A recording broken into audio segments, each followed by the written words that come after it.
Jim, we got a new era and it's on accident. I'm a fucking goof and I forgot to put the TV ad intro in this week. But you know what? We don't need that shit, right? Like, well, we don't We're need not that. live, right? Yeah, like the main event is This shit ain't us. live, right? Come on. Yeah, like come on here. Uh, it's been fucking nuts, and that's a good thing. I was telling Jim I haven't even watched fucking Dynamite this week, which usually I watch Dynamite this week. So that's what I'm doing. I didn't see you in the chat, so Yeah, yeah, it happens, man. And you know what? It's probably a good sign. But we're here to talk about fucking WCW. And there's nothing more WCW than this fucking watch along, in my opinion. Because, man, there's some good stuff. There's a lot of really good stuff. And there's some fucking hot trash. tagging out in the shows was definitely interesting. Because this time I went to the Worldwide and I get like 3 weeks worth. And I walk into a Jesse Ventura arm wrestling contest, and I was like, "Is this a thing that has existed already?" And the other thing was, when we get to the Clash, I feel like there's a whole story there I had no clue about. We got there. They showed me highlights, and I was like, "Oh no, I don't remember seeing any of that." Oh, So it could dude. have been me being high, me not paying attention, etc., etc. One thing I did want to touch on quick was we didn't do it last episode, and our last episode had gotten delayed a bit. But to comment on the passing of Ted Turner, Oh, and yes. and as somebody of that era, and kind of what did Ted Turner mean? And it's interesting because nowadays, right, we kind of have our billionaires that we know. We don't like any of them, but we know the billionaires we know, right? Yeah, You get Felon, you get Zuckerberg, you get Bezos, you get all these people. You're like, I don't trust any of them at all. right. Well, Even back in the Khan, by the way, 90s, let's just be mask off here. Even Tony Khan, we appreciate what he does with AEW, but it's not like we fucking like him, right? Like billions, bro. Come on. and but back in the early 90s, Ted Turner was our millionaire. Um, and we had, Donald Trump. He was a clown back then. He's still a clown. He's a total ass clown back then. You knew him. You knew the other people getting indicted for like all their financial crimes. But Ted Turner was like the good millionaire, kind of. He had CNN, which back in the 90s, conservatives also watched because it was the news and they just accepted what happened in the world. And they were very excited for bombs dropping in Iraq or Iran. So, they're there. But Ted Turner, a couple of his things that were big. Colorization of movies, I remember. He made Huge. It's a Wonderful Life into a color film and played it. It was a huge controversial thing back then. It was the colorization of films, and Ted Turner was fucking full speed ahead on that. Ted Turner also created Captain Planet for us. Again, the dude was an environmentalist. He was a multi-millionaire environmentalist. If I understand correctly, he's been out of the light for like the last 20 years, and he basically rejuvenated the American bison. Yes, and as a Native American person, that really, I didn't know that before he died, and I was reading about him, and man, I fucking got emotional because he was talking about how like we ruined our entire ecosystem in this fucking continent for what? And these native populations have no food source. And that was another thing that people really don't understand is that really led to a lot of the migration of native people as much as the Trail of Tears. So yeah, Ted with that very crazy thing to find out and And good. he saved the bison, and we didn't even know about it. Like he's just a millionaire. I don't know how. I'm sure he probably ended up a billionaire selling to CNN or selling to Time Warner. But like he's out there just trying to make things better, and that's pretty fucking cool. And then the other thing with Ted Turner that obviously is the most impressive thing he did is he married Jane Fonda. And if you guys, I mean, Jane Fonda is still hot. But if you guys want to see where every sexual kink developed from, may I recommend the movie Barbarella? Oh Because yeah. literally it is about 45% of all Pornhub categories descend from Barbarella. Just letting you know that. So definitely check that film out. Again, I just wanted the roundabout way to tell people to watch Barbarella. Yeah. But Ted Yeah. Turner, Yeah. a real one, and he was into wrestling, right? So Yeah. it's like he's a loss. He's a loss for us. Something also about him in terms of wrestling that I think is very important to discuss is also how truly, it's very cool to be tribalistic now.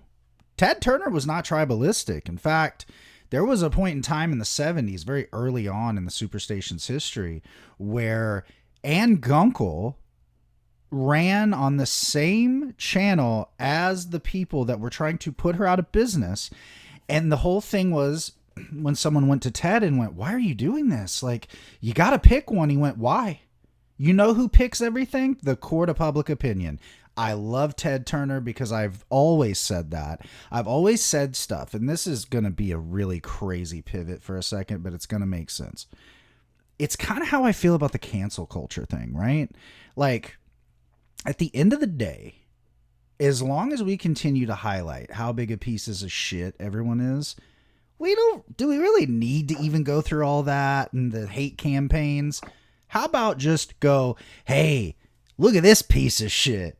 And back in the day, we all went, "Fuck that guy. We're never going to deal with him again."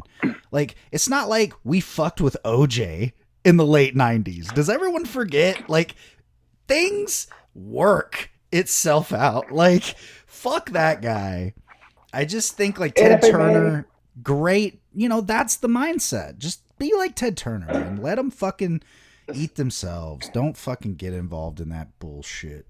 stop giving people the attention they crave. That's it. That's Just it. smother that shit out. Don't like that. I see an idiot on Threads. I just block them. Same. I'm not going to interact. If you don't have the IQ to keep up with me, I'm gonna drop you. Last thing I just want to say about Ted Turner is we always joke. The joke is around right about 8:30, 8:05 shows Mm-hmm. are starting. Yeah. As far as I can tell, uh, at 6 a.m., TBS would play Tom and Jerry. And for no fucking reason, they would play Tom and Jerry for 35 minutes. And then every show for the rest of this day was off for 5 minutes. I would bet on it being Tom and Jerry, and I would bet on it being absolutely no fucking reason. He's just like, I want to fuck with TV Guide. I want TV Guide to have to put Probably. 6:05 after every show I put on at six. You know Like what's he was funny? he was fun that way. I think it is something like that. There is a story about why he does 5 after the hour. And you're right, because there was people think the O5s, right? But they had 35s too. Remember that? Or like the games, you know how like now it's 7:30 as the kickoff or whatever. On fucking TBS or TNT, it was 7:35. So that was fucking And sick, again, man. and all he did was say, throw in an extra Tom and Jerry segment. Let's push this thing 5 minutes further. I love Amazing. it. It's a unique branding for them. And They it were the worked. 8:05. They start 5 after the hour. It's great. So we can get back to our regular stuff now. But yeah, I wanted to Yes. give a shout out to Ted Turner because we didn't last time, but we had a huge show last time. Yeah, I think, my God, if we're going to tell the complete story of WCW, we got to talk about Ted Turner passing away. So let's go back to a better time in that way. Ted Turner's still alive here. We're in 1992. He probably is not wanting to be alive because WCW is fucking decaying in front of him. But he's stubborn for the betterment of ourselves, and he's like, "Fuck it, we're gonna ride this out." And fucking by God, we got Bill Watts still running shit. Oh man, there's so much Bill Watts. I don't know if you had so Dude, much don't Bill worry, dude. Watts. Eric Watts is here to save the day. Don't Oh, worry. fuck that too. So all right, we're at 10:31 Halloween. I don't know when your worldwide starts. It probably should start around then. My worldwide starts the 7th, it looks like. Oh, okay. So the 31st was lost media. Go figure. Don't You worry. Don't worry. I did not lose any Jesse Ventura arm No, you wrestling. didn't, and I'll That's for tell you week one. Don't exactly. worry. Yeah, I'll tell you exactly what you lost from this. So we're told right off the bat, by God, Jim Ross, the King of Cable tournament's coming to Saturday night. And boy, let me tell you, there are barn burners.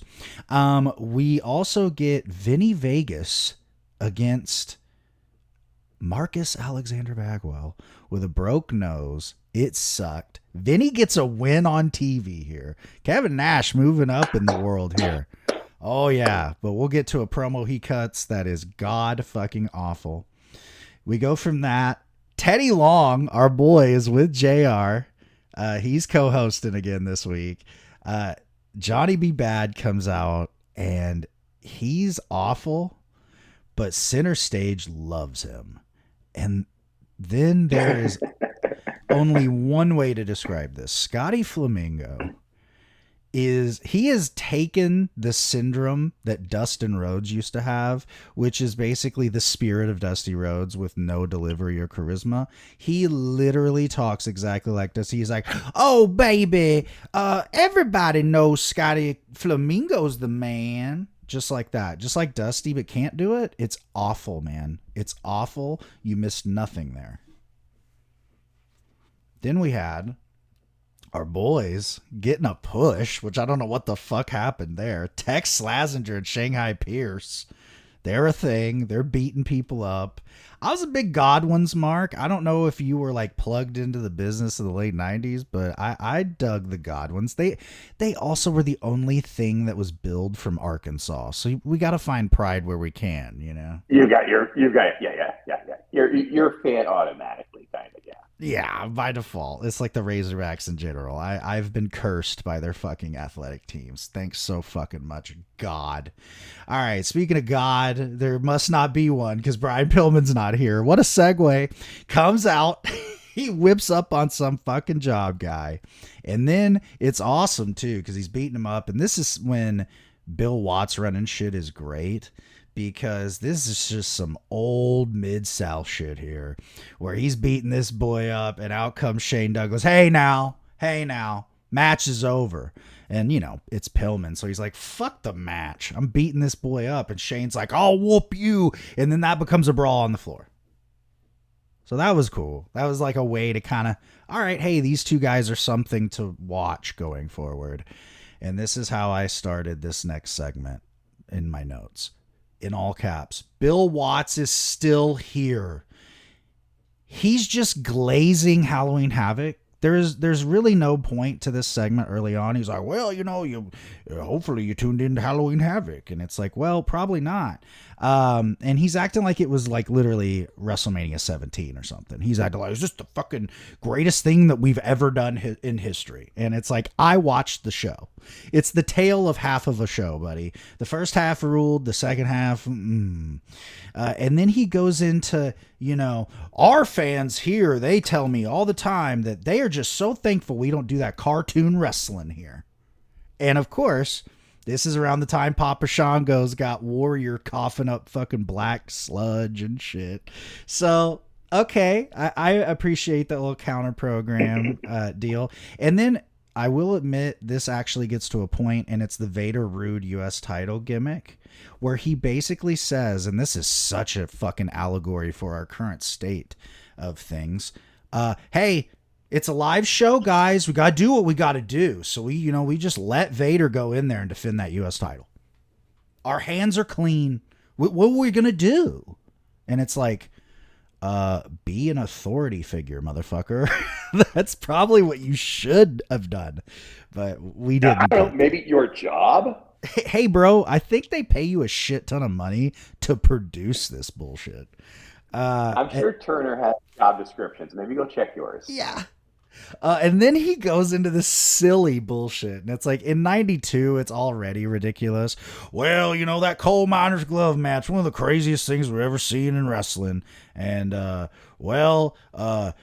Jake went into a private room with the anti-venom, and he did not go to the hospital. I don't know how he knew what to do with it, but he went in that room and he anti-venomed himself. I don't know if it was devenomized. And I'm like, oh my God, we really are putting this on fucking cable television, folks.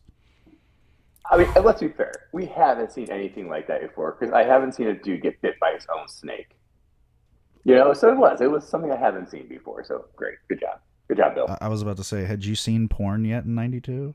Because that sounded really suggestive.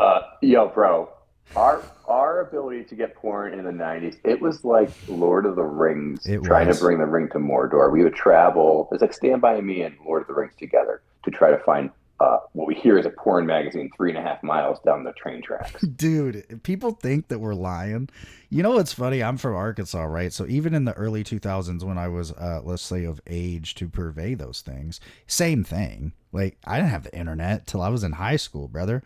So them early, those, what do they used to say? The creepy, like, the Tinder years. Yeah, it was quite literally the woods. And let's just say you weren't that excited about it. So it kind of wasn't an enjoyable experience, to be really honest. It was kind of like shame more than anything. And then you were like, that's cool. That's a boob. And you just sort of moved on with your life. You know, and when looking at porn, I prefer it to be a solo activity than having 6 guys around me. That's a personal preference for me. I know, that's fucking wild. Yeah. So, anywho, let's get to actual wrestling instead of jacking. Let's get off our dicks real yeah. fast. Yeah, let's get off. Come on, shake your dicks. King of Cable bracket has dropped, and here's what we got: Sting against Pillman, Barry Windham against Rick Rude, Jake the Snake against Dustin. Let's just say to be continued there. And Vader against Tony Atlas and his pajama pants, brother. Ooh, buddy. Rough. Eric Watts. I was living in a world where this did not exist. Oh. In my world, this did not exist until we got to the Clash, and then they announced the match. You know, there's a couple of these that are awesome, like obviously Sting and Flying Brian rules. I'd say Barry and Rude was good till the finish, and yeah, we'll get to the other ones. We get like a 5-minute Eric Watts vignette. By the way, these Saturday nights just so happen to be all mega episodes. So one of them's like shoot 2 hours, this one, and then one of them's like an hour 45, and then another one's an hour 40. And I was like, I fucking hate this shit because it's all Eric Watts. All of it. Dude, isn't it punishment? Yeah. Sitting through the JR commentated shows. It's so bad, man. He checked out. I don't think I understood. He checked out way before he jumped to WWF. Like way before. He is just done here.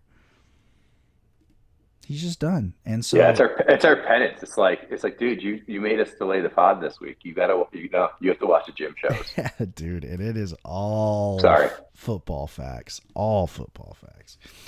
Johnny Gunn debuts on Saturday night. And you know what's crazy? He's over. He's got the look. He's jacked. You know, WCW, man. He probably made the wrong guy mad in the back. So here we are. Tom Brady had to go be Salvatore Sincere and go get another paycheck in like 4 years. So is Johnny Gunn somebody else that I should know? No one that you would like know. His real name is Tom Brady. He did The Patriot for a little bit, but he's not the one that was ever on TV. He's not Del Wilkes. No, he's not. And yeah, he's just a journeyman guy, but like, you know, this kind of... It's funny, Johnny Gunn. So many wrestlers have the last name Gunn. I'm like, I don't know. I know. I don't know if it's like the Dudley family and they're all kind of semi related. Yeah. He like, this is one of those things that when you're a message board nerd, like I was in high school, you would see a lot of people that like lived it during the time, this whole little short thing, and they would just glaze the fuck out of Johnny Gunn. They'd be like, dude, he was over. And I gotta admit, he was fucking over. He was over on these shows. But it's like, this is a whole different animal, man. Bill Watts, you know, I don't know what the fuck's going on. But I will say this, speaking of Bill Watts has banned reptiles, folks. That is the literal thing they said on television. Reptiles are banned now. Amphibians still cool? You're gonna have to ask Bill. Can Ricky's Dragon still make an appearance? Fire up that fucking camera, brother. Get that goddamn signal up, and let me tell you, if there's TV time, Bill Watts will take it. He has passed away, but I'm sure that he'll fucking, hey, get a Ouija board out. I guarantee you Bill Watts will show up if there's a fucking camera, buddy. And then we have like this whole video, there's a lot of videos. They definitely didn't have any fucking idea what they were doing here specifically, because man, it's like vignette. I'm like, dude, these are 2 hours because it's an hour of vignettes. They do this vignette about Paulie and Rude and Medusa and shit. It doesn't matter. Cactus kills a job guy. We have a sit down with Dustin Rhodes where he looks like an extra from Miami Vice. He is, thank God, not trying to be his father anymore. He's not talking like Dusty. Puts over the tag division. He's like, me and Barry have no issues. I don't know why everyone keeps asking, even though we keep arguing in front of people. It's like that toxic couple that you knew. He slapped me in the face during a match. No, there's nothing going on. I fell on the stairs. It's like foreplay. No, it's fine. Then for no reason, he's like, yeah, you know, I don't want to just jump at the top of the card, you know. I need to do it the right way. So I'm going after Rick Rude in the U.S. title. And I'm thinking to myself, okay, well, that's literally the #1 contendership for the world title. So you are. So that was fucking like, what? So good job. It's a little awkward. Jake cuts a promo with butterfly sutures on his face for selling the snake. Hilarious. And then he says, you know, I really like dropping Dustin with that DDT. I don't care if it's on a fucking chair or maybe some concrete, boy. And I'm like, whoa, little deliverancy, a little weird. But that's Jake, right? I mean, no surprise. Nikita Koloff still works here. He comes out, beats up a job guy. You'd have never known. But the real main event of this segment was PS and Bobby Eaton come out, and they don't like Eric Watts, buddy. They don't like him. Kind of came out of nowhere. I know you guys are asking a lot of questions. Welcome to the party, pal. Yeah, this is not an angle. They don't specifically like the rookie Eric Watts that has not been around long enough to do damage. Okay? So there you go. And yeah, what did it... let's see here. They're going to put Eric out. Paul Lee comes out now. And you're like, oh, wow, he actually still works here. That's weird. He's like, you know, Medusa took a lot of money from me, and she's got to just worry about fucking, you know, servicing Rick, and she's getting out of her lane and shit. And it's like, okay, cool. And then Eric comes out. He works Bobby. It's bad. Eric literally beats up every heel in the history of the business, practically. PS comes in, not the fucking guy in the match. He gets pinned and it's official. I say, why the fuck did WCW always do this thing? Where does this come from? Is this a Florida thing? Like, I have never understood the logic of a guy loses a match that he wasn't in. Fucking Gary Hart did it when we were watching it 89. We shit on it then. I'm pretty sure fucking Flair did a job or something before he left. What is going on in WCW with this bullshit?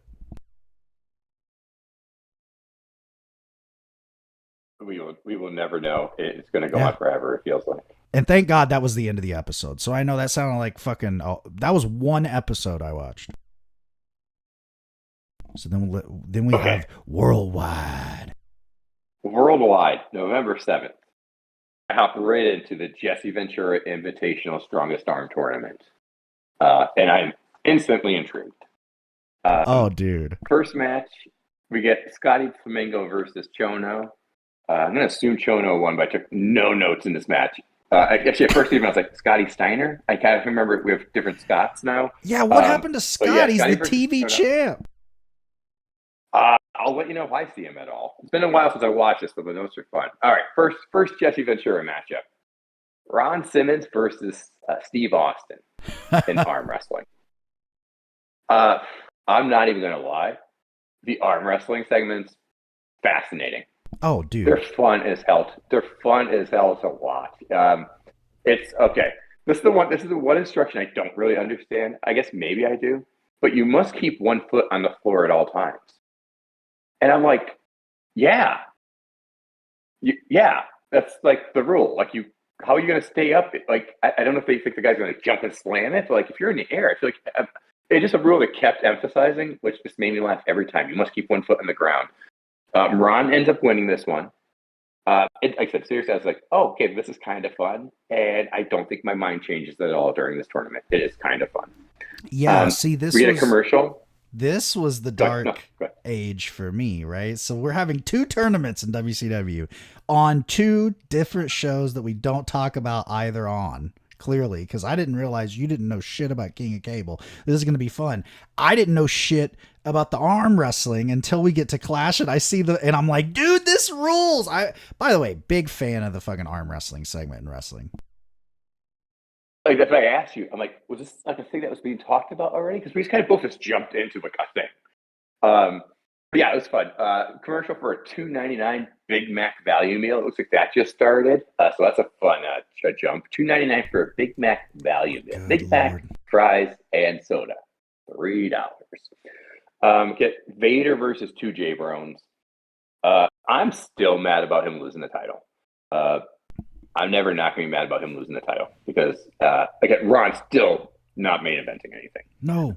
Vader does a really rough choke slam in the match. Whatever. These guys are never coming back. Break them if you want. We get Eric Watts versus Bob Cook, and it's Jesse and Jim are on commentary, and they are spicy with each other. It's just fun. It's just fun listening to Jesse just needle. JR especially. Tony's smart enough to be able to give it back, and I don't know if Jim is smart enough to be able to give it back. He just kind of sits there dumbfounded, like somebody challenged him on something. Yeah. But Eric Watts, first an Eric Watts match, and then an Eric Watts training video. Which, I mean, God, all my questions have been answered now. Then we get a Simpsons "Nobody Better Lay a Finger on My Butterfinger" commercial. Oh, classic! And I'm like, that shit is classic in my head forever. Flying Brian and Shane Douglas have beef. Yeah. And this is another situation where I reached out to you. And I said, has Jesse been on Shane Douglas this whole time? Because Jesse Ventura during this match says, I don't like Shane Douglas. He reminds me of Republican right wings like Falwell and Robertson. Yes. And every time Shane Douglas wrestles, Jesse calls him. He says he looks like a right wing Republican, and I fucking laugh every time. Because we know what he's talking about. It's just so funny because he just grabs it. He just grabs it and throws it every single time. Yeah. He has, but not as much as it seems he does on Worldwide. You know what I mean? I think he probably figures it's the syndicated show. I can get away with it. And he's right. They don't care. Oh my God. Laughing so hard. Ricky Nelson versus Brian Pillman, who busts out the clip for the win, which seemed weird. But then once you get to the Clash, I'm like, oh, okay. Okay. Hot new tag teams coming. Oh, no. Zeman and Johnny Gunn are ready for action, and they're coming your way. I bet they are. I bet they are. They gave us that little inset. I'm like, oh, wow, Johnny Gunn and Zeman? I bet you Who's going to possibly be able to take these guys on? Bobby and Arn with PS versus Ricky and Shane. Ricky Dragon Steamboat and Shane. Arn is wrestling Barbarian arm wrestling Barbarian next week. Most important news we can have at this point. Without a doubt. Jesse calls Shane Douglas Rush Limbaugh's nephew. That's tremendous. There's a nice Douglas hot tag in the match. Flying Brian comes off the top rope. I guess that may have led to. Oh, Flying Brian came off top rope to hit Shane because they're having beef, so it ends up, disqualification situation. They are running the Catch the Clues contest. And the clues are so generic. Of course. They don't seem like they're very specific to anybody. They're like, oh, I once got hurt, and now I hurt other people. And you're supposed to be able to figure out who that is from that clue, kind of. It's ridiculous. Also, Amy Fisher is on Inside Edition. Oh, buddy. I remember me some Amy Fisher. I'm just going through this, and I'm like, oh, yeah. Oh, yeah. Oh, yeah, I remember you. Oh, I remember these things. And then the show ends, of course. Rude comes out. He said he wants Sasaki. He confronts Hero. Sasaki shows up, They're about to fight, and we're out of time. Oh, Bill Watts 101 right there. All right. I'm not mad at it. Okay, cool. Right. Yeah, no, Yeah. it's like I said, it's enjoyable-ish. Right. That's kind of the issue with fucking WCW at the end of the day. Like, it is what it fucking is, you know? But yeah, so there was that. And then the same day, by God, we got Saturday night. And this one is interesting because we got Jake as the co host and on color. And let me just say, Jake is pretty fucking good at color, as you would imagine. He's a smart guy, he knows the business. Kinsuke coming in. Sasaki is here for a big Saturday night. He beats up Chick Donovan, which is fun. Chick Donovan, a longtime independent stalwart in the South. And then after that, Teddy Long has a promo with Sting. And Sting's like, hey, man, I don't know what the fuck's been going on with old Brian Pillman, but he needs to cut it out. And it doesn't really matter because I'm going to beat the shit out of him tonight. That's basically what it was. And it was great because it's Sting in 92. Johnny B. Bad in 92, not so great. He squashes a guy. And then there's this fucking promo again with Scotty. We didn't learn. Scotty Flamingo back to fucking make our ears bleed with the worst Dusty impression you've ever heard. It's unbelievable that this is fucking Raven. Like there's this shit right here. I like literally at one point I'm like, dude, what happened other than drugs in your life to make you good and Raven? Like crazy. So he comes out, it's terrible. And then, you know, again, Johnny, everyone forgets he gives you that kiss, baby. He's got that sticker and he's like, I got a kiss for you, baby. And he fucking puts it on Scotty's face and he like does the whole like, I'm turning the other cheek. Just kidding. Roll of quarters. Smacks Johnny. It's huge scandal.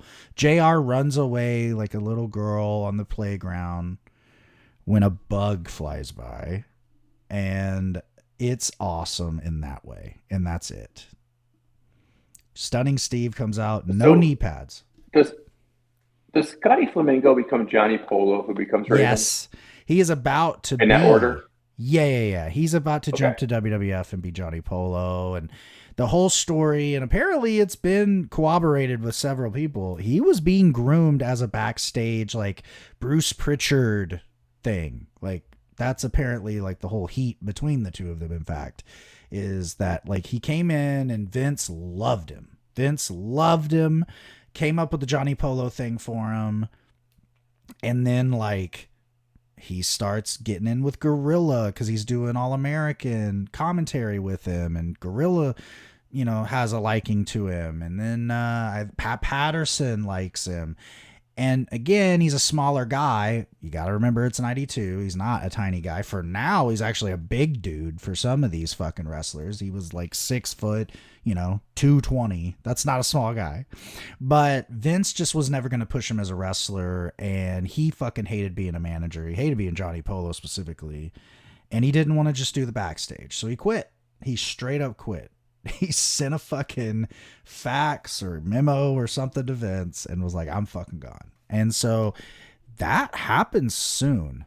Because I know Bill Watts is like not a fan, which is crazy though, because he's given him a big opportunity here on the fucking big show.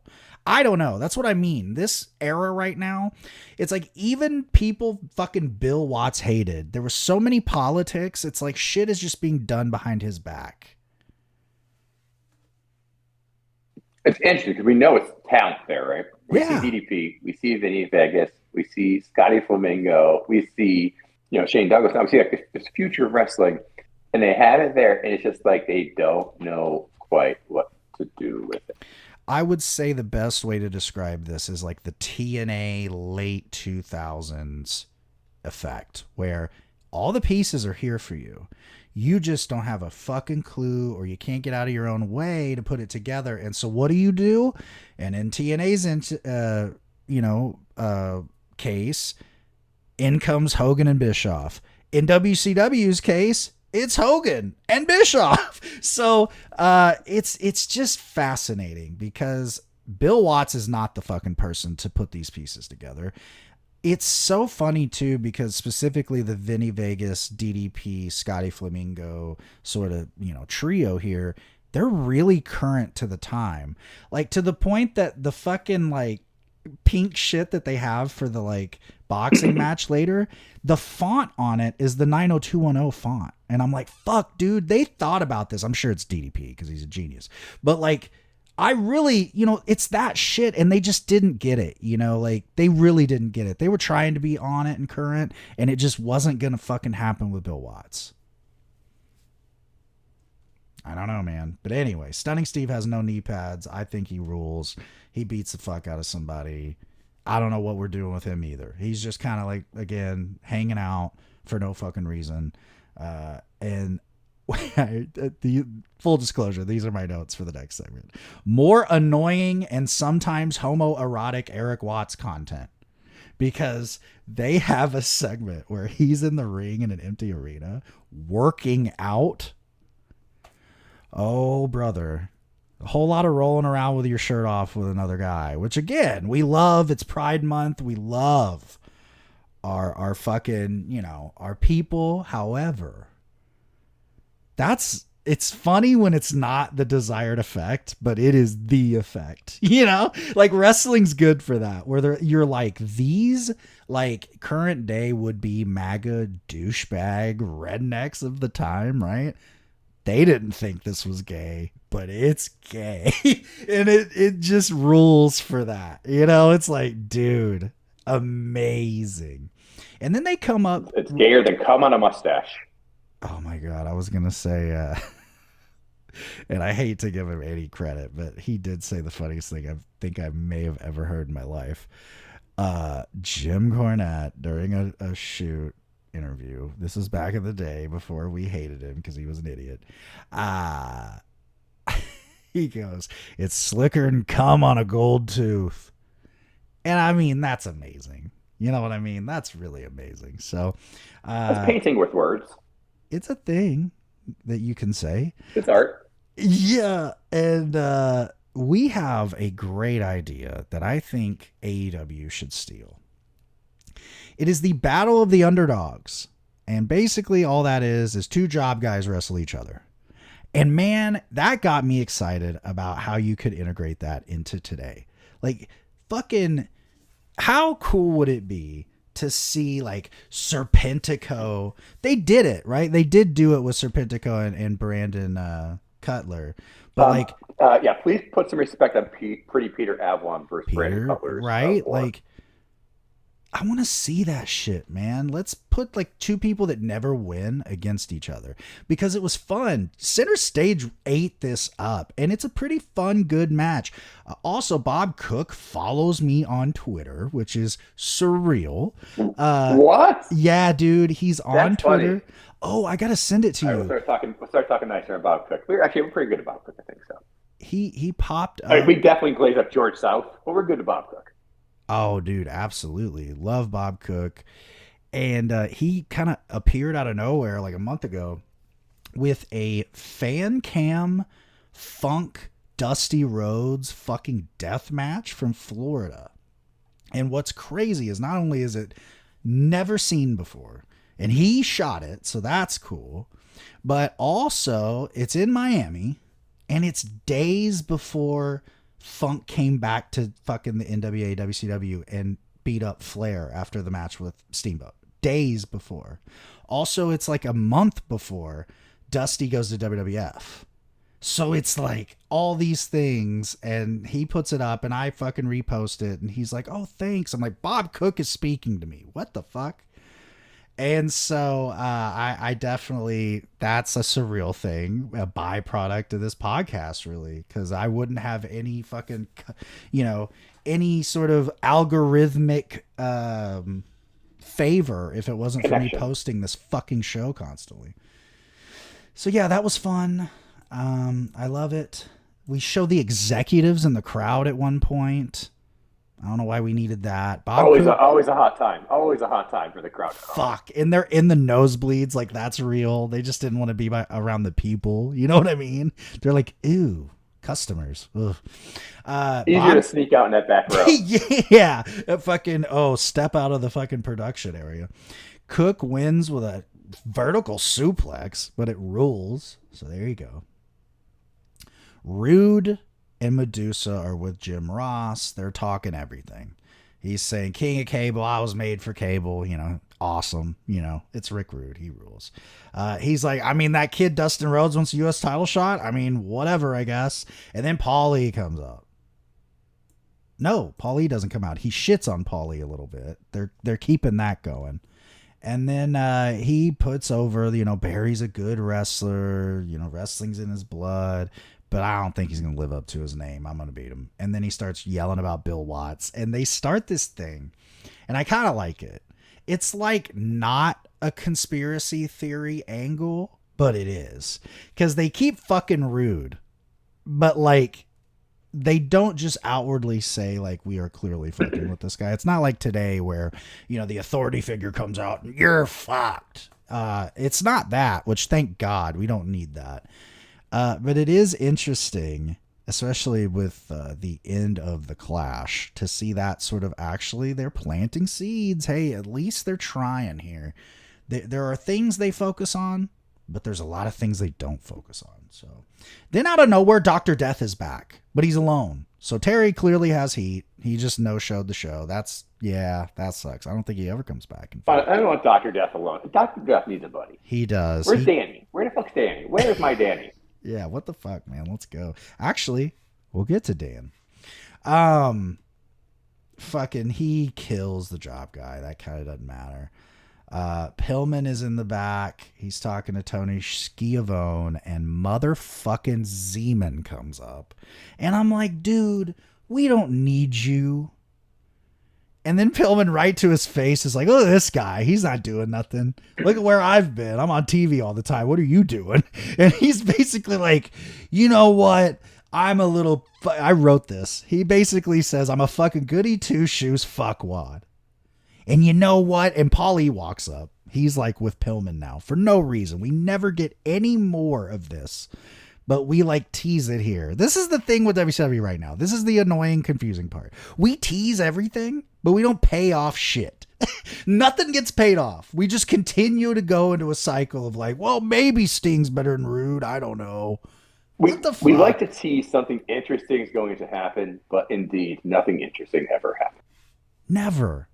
So that happens. Zeman fucks off. He does tell him, I don't respect you two at all. Ooh, that holds weight. So that happens.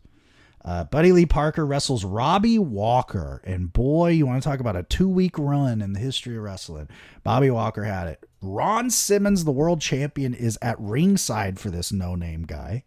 He gets the win. And then they cut a promo how they're going to wrestle Cactus and all his weirdos 2-on-3 at the Clash. Fuck it, we're doing it.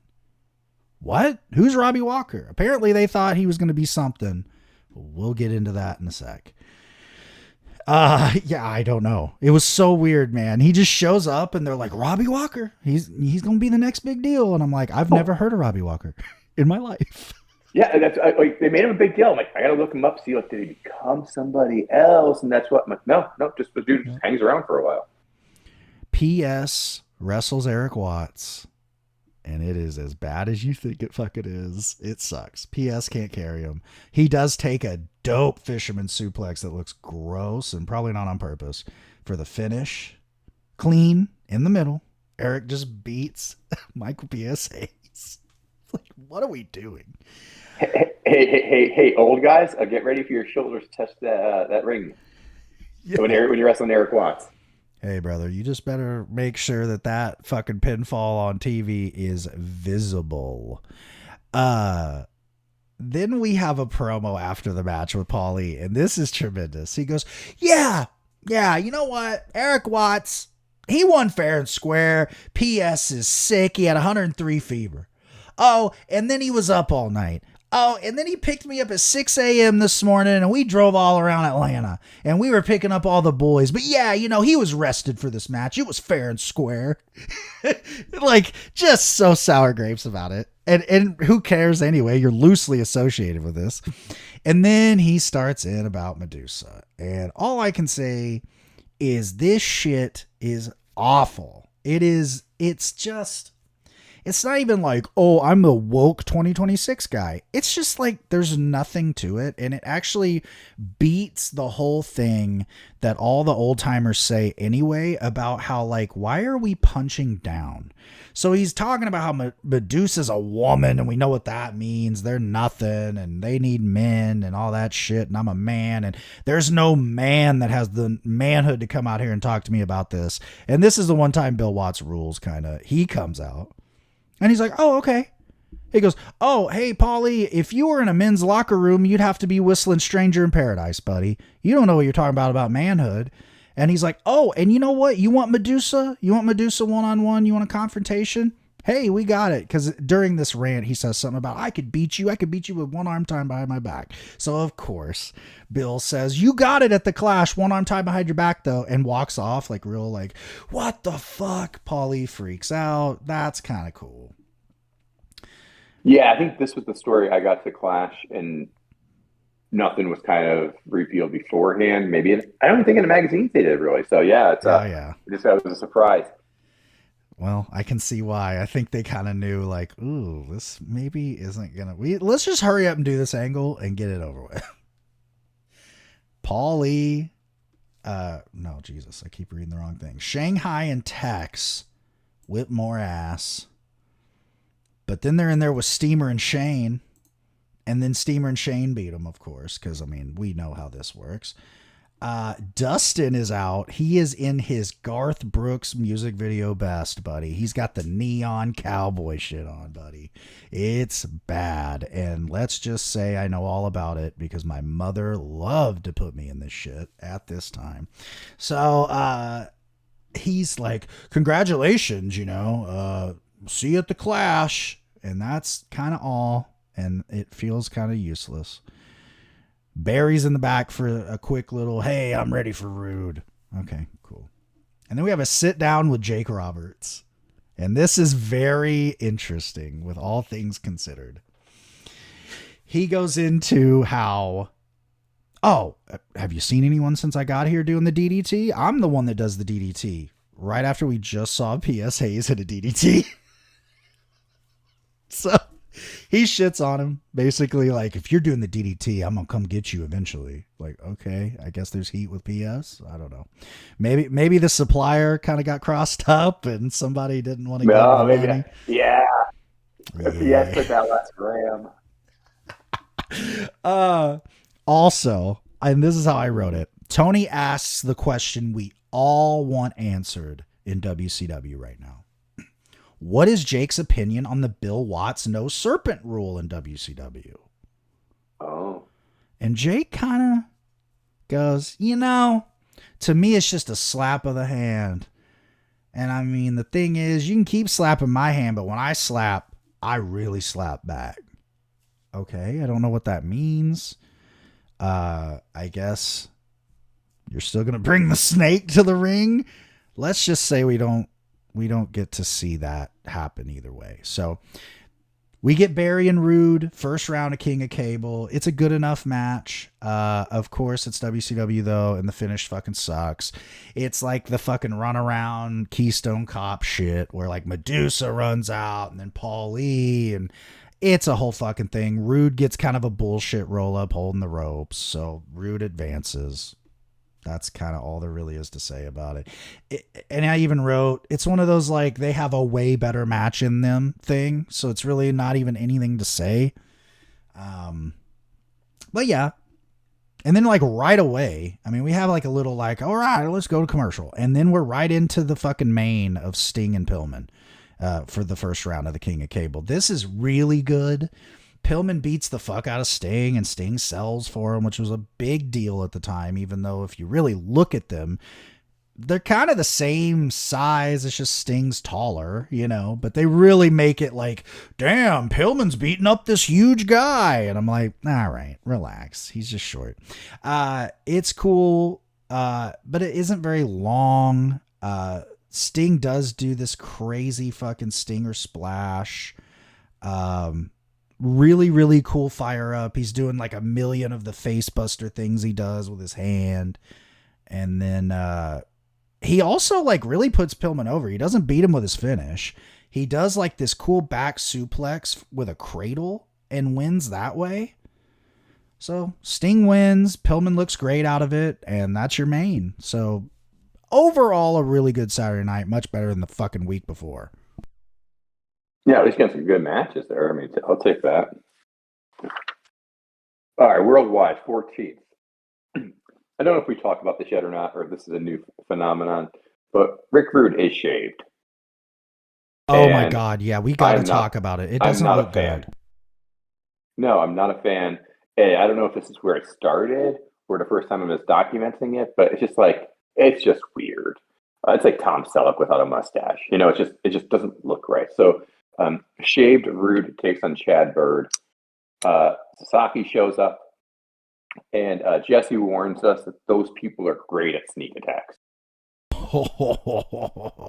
You knew it was going to happen, though. You know, it's like, who's going to say from it? I'll take it from a Navy SEAL. I'll let a Navy SEAL say it. Go ahead. You get it, buddy. You got it. WCW magazines let me know apparently Clash is on Wednesday. Oh, okay, cool. Ready for that, I guess. Yeah, it just comes out of nowhere. It really does. Yeah, it's like, okay, cool. Thanks for letting me know, man. The second match in our strongest Arn contest is the Barbarian versus Arn. And it's a fun, and you're gonna go, oh, well, how's Arn possibly going to compete with the Barbarian in an arm wrestling match? Do you want to know how? Arn's left-handed. And so this forces Barbarian now to use his left hand, and he can only curl 120 pounds with his left hand, when he can do 140 with his right hand. So it's going to be a bit of a difference there. Game changer, brother. Yeah, there's a broken attempt during it. They got to get back together. Again, you must keep both feet on the floor at all times. And they do let us know that Tony Atlas was too late to participate. And apparently he is not a happy camper about that because he loves winning arm wrestling contests, apparently. If it was a feet wrestling contest, Tony Atlas would be like number one winner. Be all over that. And then next week we got Vinny Vegas versus Van Hammer in arm wrestling. And again, I'm fucking here. I'm here for this shit, bro. Well, hold on. Here for this shit. So we might as well get it here. So we've been doing the trade off, right? So that would mean I would get to watch this. I feel like that's the shit that we gotta like team up on. You know, like we gotta see this out, man. Yeah. You can't miss this. You don't realize what awesome stuff does show up, you know. And so yeah, arm wrestling, fuck yeah, dude, love it. And yeah, Vinny Vegas with Van Hammer next week. I'm down for this. I'm ready. I want AEW to pop up an arm wrestling contest right around All-In time, and we have the finals in Wembley. I mean, it'd be the easiest thing in the world to do, man. And you got big guys now. Doyle, the winner. Yeah, an arm wrestling contest. Honestly, I just want like Claudio versus Bandito or something. Just give me that. Give me that for 10 minutes in the ring. Yeah, and then you can parlay that into a title match or something. Here we go. We're booking, folks. Yeah, we're here. Tex Schlesinger and Shanghai Pierce from Texas. They are taking on George South and Rex Casper. Again, I love Shanghai Pierce from Texas. Yep. It reminds me of a joke from, I believe, the second Naked Gun, where they're talking about boxer names and how they're all from different cities. They're like, oh, it's the Cleveland Kid from Houston. You know, that kind of just reminds me of that joke. So crazy. Jesse says during this match that he will slap Tony in the face. I wish. And I'm always here. I'm just here for Tony or Jesse and his threats against these pencil neck geeks sitting next to him. WCW magazine lets us know there is a bounty on Eric Watts. Oh, see, I'm not seeing this. We're all throwing some extra dollars into that bounty, you know. And he'll be teaming with Sasaki, and that comes up for us in Clash, I believe. And then Medusa biffs a promo, and literally, guys, this is not live. You can do retakes. She just face plants a promo, and they're like, "Cut, we're good. One take what? We threw this. Just Medusa on the mic.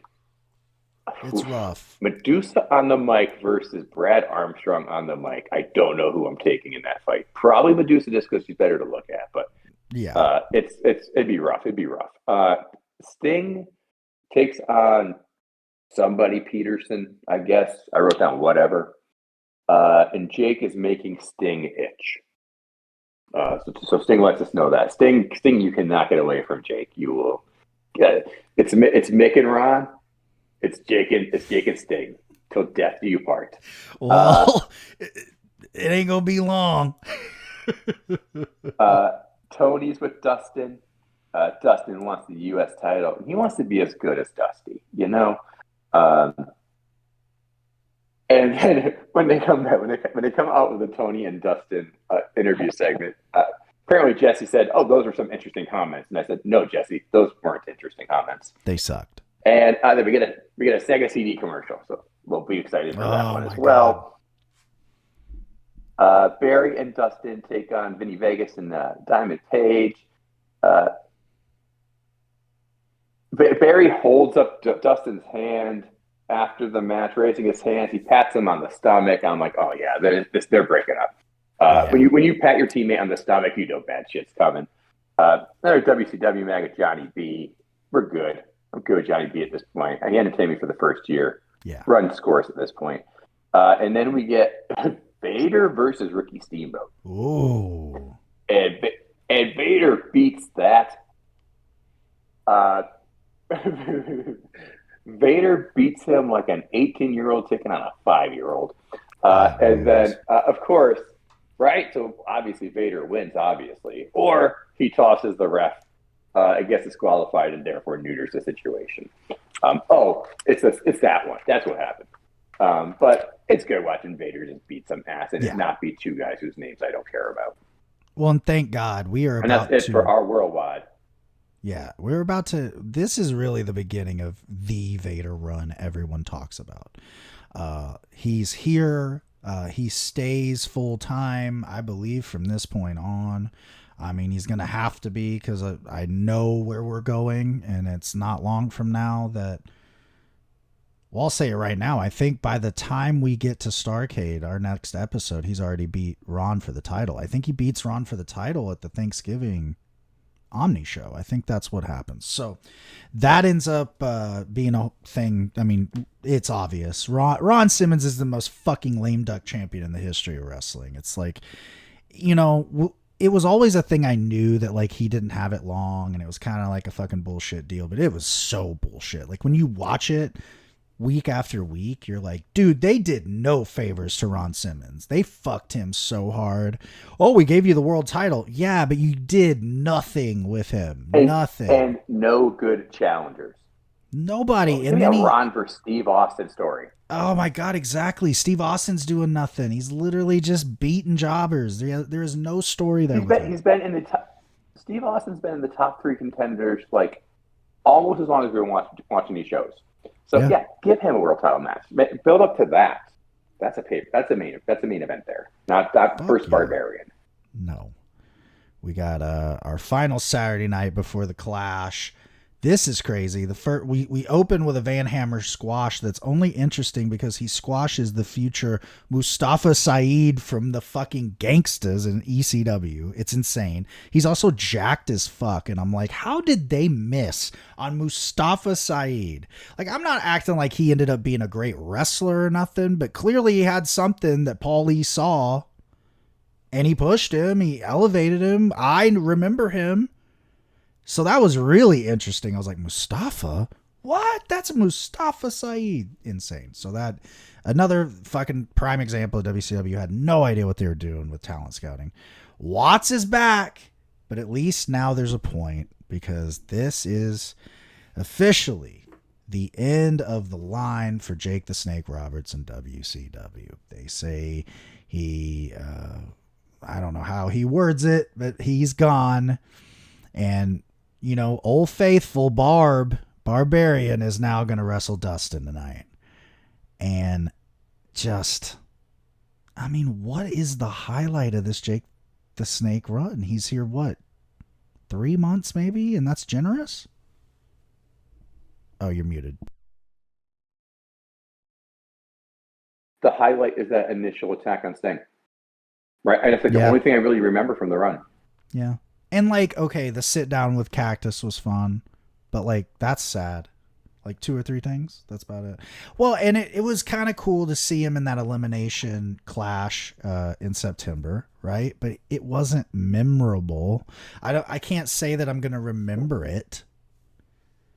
It's just crazy, man, and it's a shame. And obviously, we know that addiction is a disease, and we're not gonna sit here and shit on the guy for his problems, obviously, and he's since gotten clean and lives a good life, and fuck, he's with the same wife now that he had during the Rude angle and with the tights, which is neat. He's with Cheryl again, so it's a good ending for Jake. But God, what a tough middle, and this is just, man. The two things I'll say for it is, one is, it's easy for us to look back in hindsight and say, "Oh, this guy has a problem," but like, I don't think we'd look at this and go, "Oh, Jake's out of it." He's not Jeff Hardying it. No. He seems like he's into matches. His promos are still good, all that. And the other thing I'd say for Jake, and he has his addiction issues, etc. His father was Grizzly Smith. Yeah. And so, like, that's, some people start life on third base. That's starting life like in the on deck circle. Yeah. So for him to overcome like anything from that person raising you is a victory, I guess. Without a doubt. Yeah, so that's that, man. We move on without Jake, and you think about all the possibilities that you could have had with him, having it together. But now we got Shane and Steamboat here against Vinny and DDP. So the Vegas connection finally getting a Saturday night match that matters. Of course, they lose. And then they come out to do a post promo with JR, and out comes Barry and Dustin. And Dustin, yet again, looking like Garth Brooks' fucking body double. It's insane. But again, it was a sign of the times. And it's funny because the story of this whole angle going into the Clash, and even in the match of the Clash with this unified world tag title, is the young guys, Shane and Dustin, are like, "Hey, let's have a good match. Like, let's do babyface. And then the fucking veterans, they're supposed to be the calm, cool, collected, hey, lead by example, Steamboat and Barry Windham, are like, "Yeah, fuck them." And you're just like, whoa, what? So that's what happens here. Barry's like, "What are you saying? What did you just say about you beat us?" And Steamboat's like, "Hey, you fucking weren't there that night." That's where the heat is too. Where, if everyone remembers, Dustin and Barry were supposed to face the Enforcers a year ago for the tag titles. And that's when Steamboat makes his return from the WWF spitting fire, nothing fucking 91 run. And they win the tag titles, him and Dustin. So the whole thing is Barry's jealous. He's mad that he lost that spot because he got his hand fucking beat in a car door before Havoc. We all remember that memorable segment with Abdullah, Cactus, and Eric Bischoff going, "Oh my God," which rules. So I like that. I like that the build here feels important. I don't think it should have main evented the Clash, considering what we see on the fucking card that's way better. Eric Watts is undefeated in a rookie sensation. Kill me. That's all I have to say for that job match that he won. Tex and Shanghai are whooping ass. I know I say it every time, but they do. They're great. And they just kill some guys, and that's kind of it there. I did have a comment about Larry Zbyszko is the co-host this week with JR, and they fuck up and like zoom out too much, and they show where they're like at. It looks like they're doing tag team Jeopardy. The fucking pedestal little thing that they're standing next to, no chairs. They're just, it looks like shit. It looks like the worst thing ever. It looks like they fucking bought the set of a lost fucking game show, the 80s, and they just went, "Hey, make it work." And it's depressing. Like, it was really depressing. That was so funny. Rude's back. He's awesome. He's with Medusa, of course. They all are in black. And when I say all, I mean Bobby, Arn, and Steve are out, and they're all decked in black. They all look like they're fucking morose. And it's like, okay, we're doing the alliance thing. Paulie is nowhere to be found. So this kind of begins my thinking that, okay, this is where the final heat, where Paulie leaves the company and ends up suing and winning and starting ECW. Well, not starting, but jumping in and basically commandeering ECW, because that's a whole other story. I think that's kind of where we are here. I think we're at the end of Paulie, because I don't remember him in 93 much at all, if at all. So Rude comes out. He's again shaved. I notice it here, and I'm like, oh God, he looks like a naked mole rat. This looks terrible. Then it must have been like right here where he did it, because we both noticed it at the same time. He goes into the Clash. He goes, it's me and Sting in the semis of this King of Cable. I'm going to prove that I'm head and shoulders better than him. I've always been better than him. Beat him for this U.S. title, which, by the way, we're going on in like a year of Rude with the U.S. title, and it feels like we've done nothing really, though. There's a couple matches, maybe, like him and Nikita was cool, and him and Sting did like a rematch, but like, what else has he done with this title? It feels like every single title gets defended against somebody who we know is not going to win that title. Yeah. It's never having the balls to like put like Steve Austin versus Ron Simmons, Rick Rude versus, gosh, I'm trying to think of who the top faces at this point, like Dustin and Barry. I guess I mean it wouldn't be Sting anymore. I think so. Yeah, it's like it's crazy. So,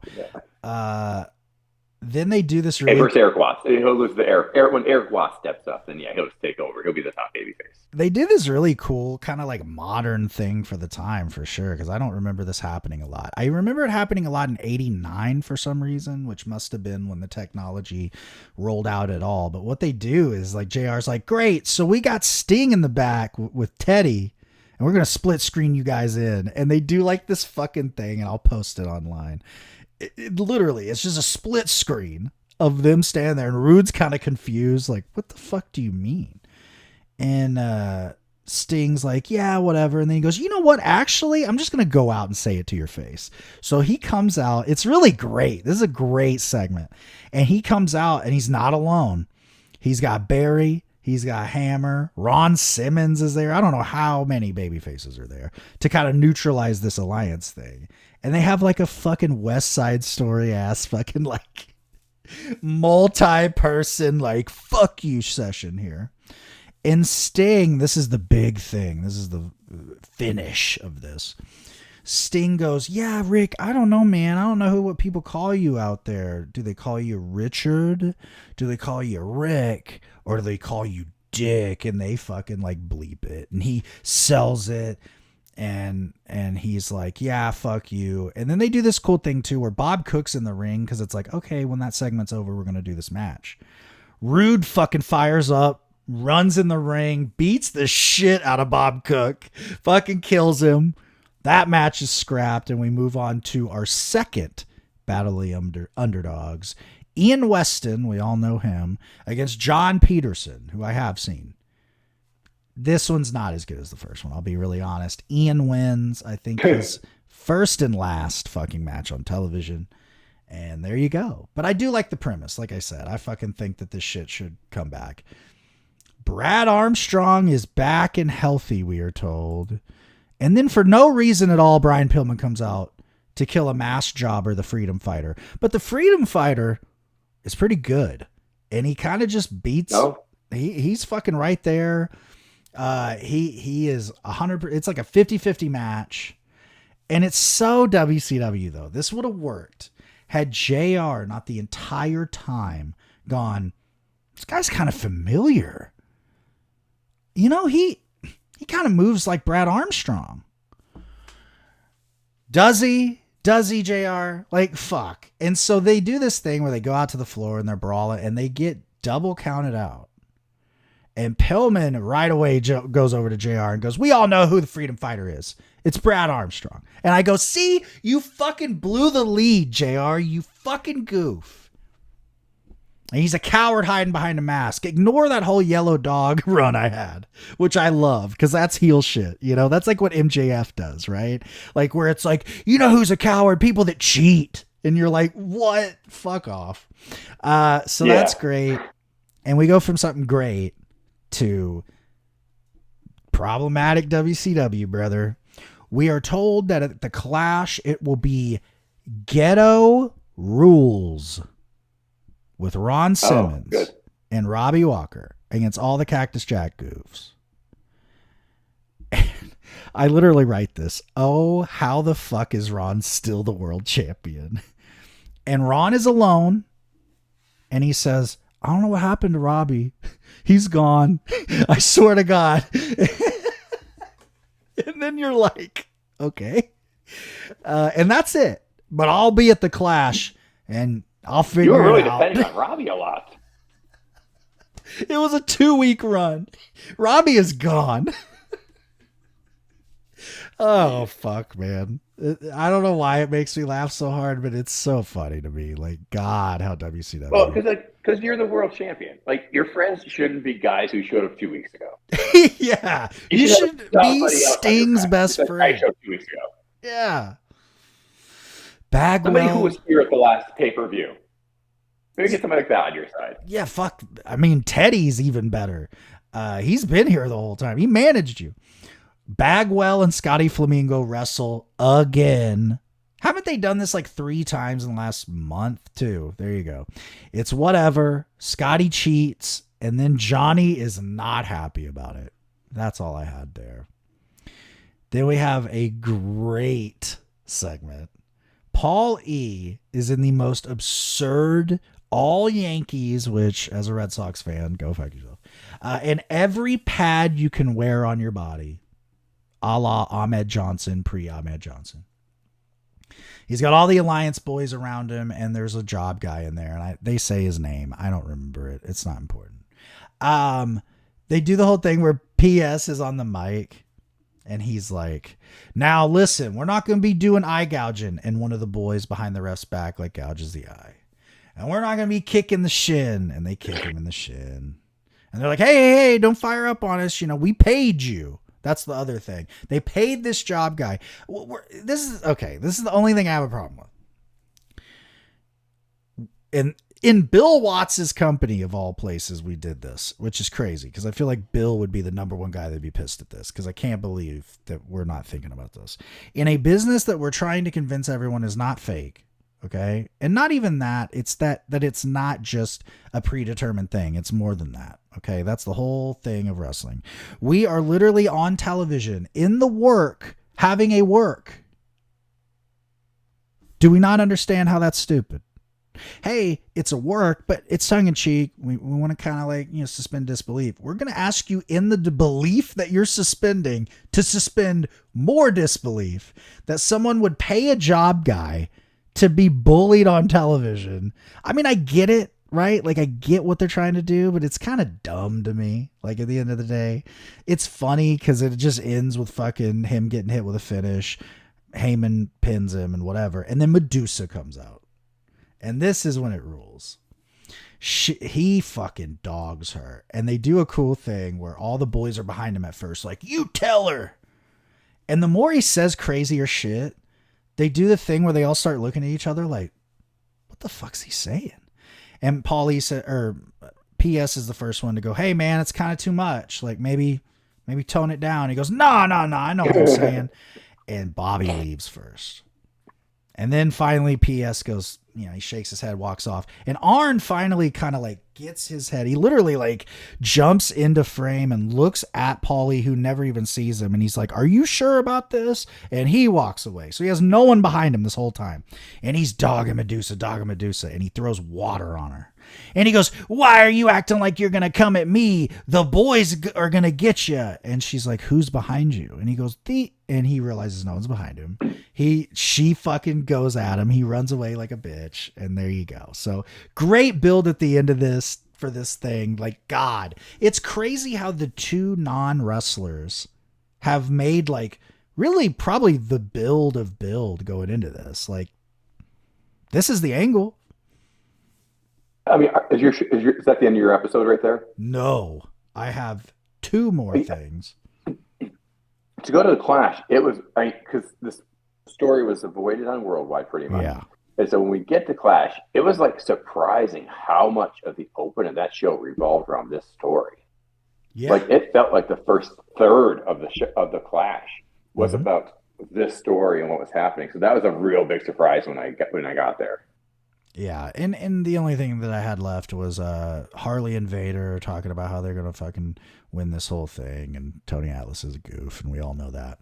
So Bobby Eaton wrestles Kensuke Sasaki, and this is really fun. This is really good, but of course it is WCW. So Arn comes in for the DQ, like we needed it, and just beats him up. So that's all. And then of course Eric Watts has to run in, and do the big save because it's Eric. But it's all about Vader and Tony Atlas. First round, King of Cable. This is terrible. This is so bad. Tony can't move. His knees don't bend much at all.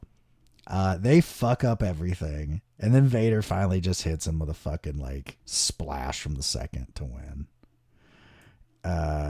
Dustin beats Barb.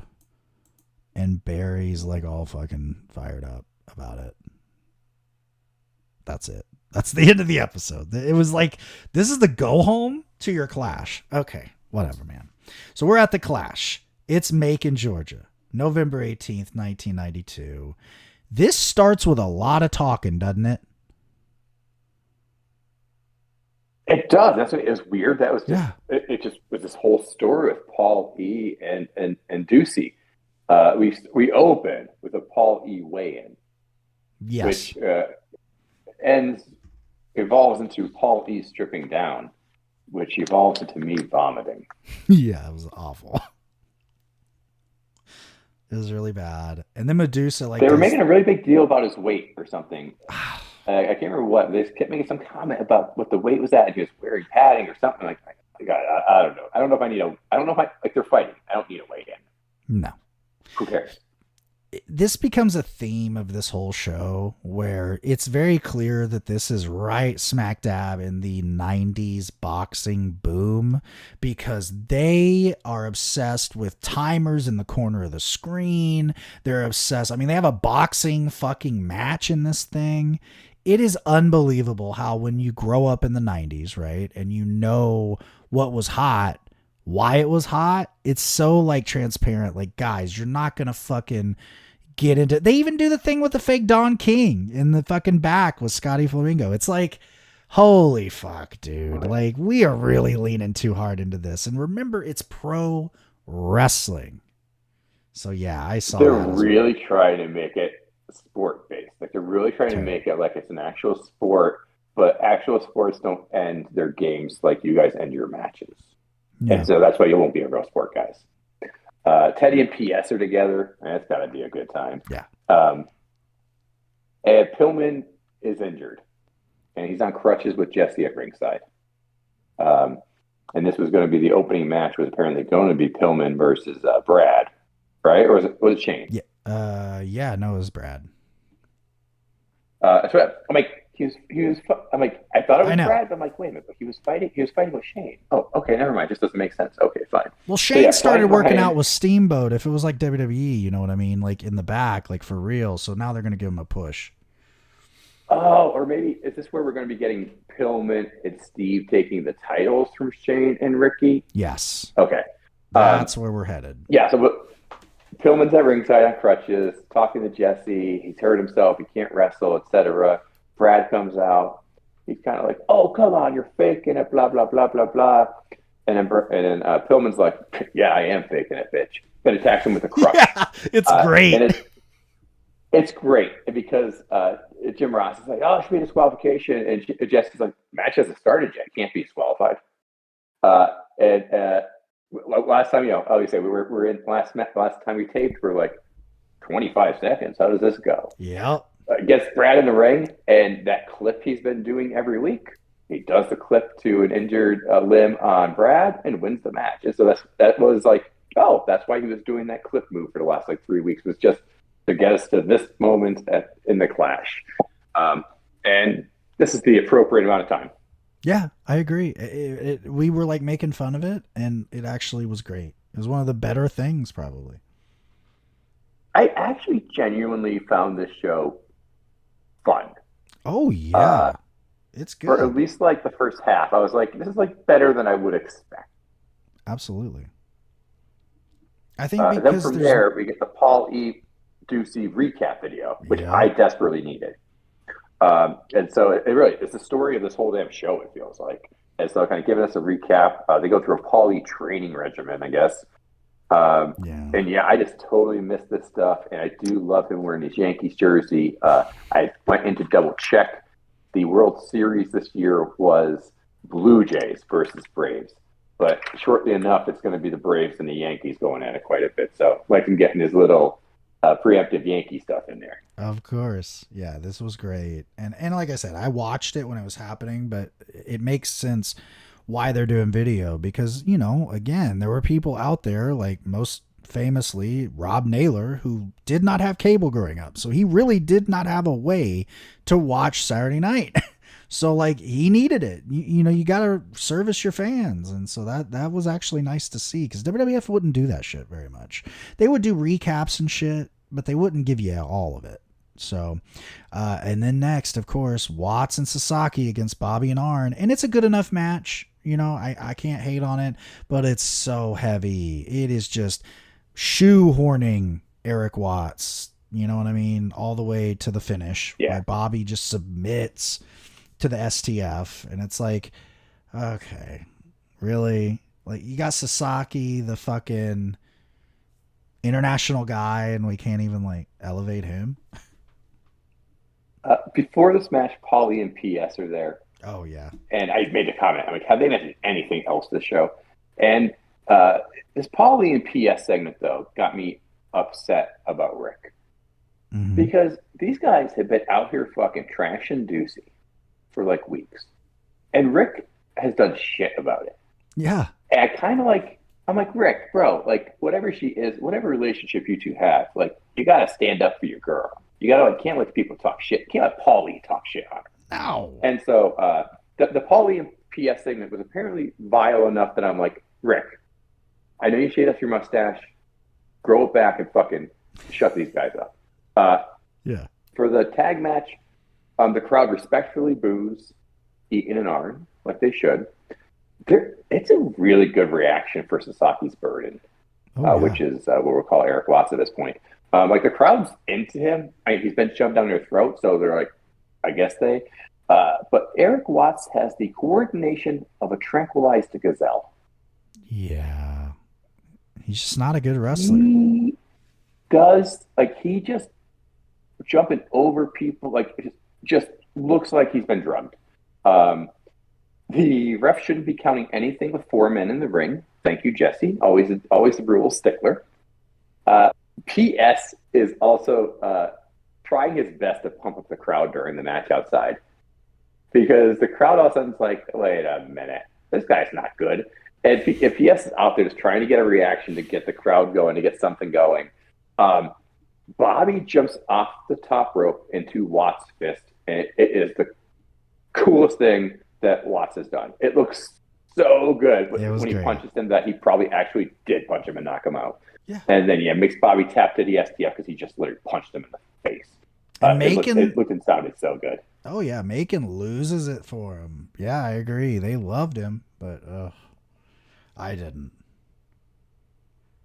And we have Teddy and Johnny. And people also love Milli Vanilli at this time. You know what I mean? It was a weird time. I mean, I did. You know what I mean? But I was a small child. Girl, you know it's true. Yeah. Dude, yeah. So Teddy is now just managing Johnny tonight again. He's not a broadcaster today. So you can just change your title now if you want to. Strange and pointless, I wrote. And same thing about the boxing match. Like, it was fine.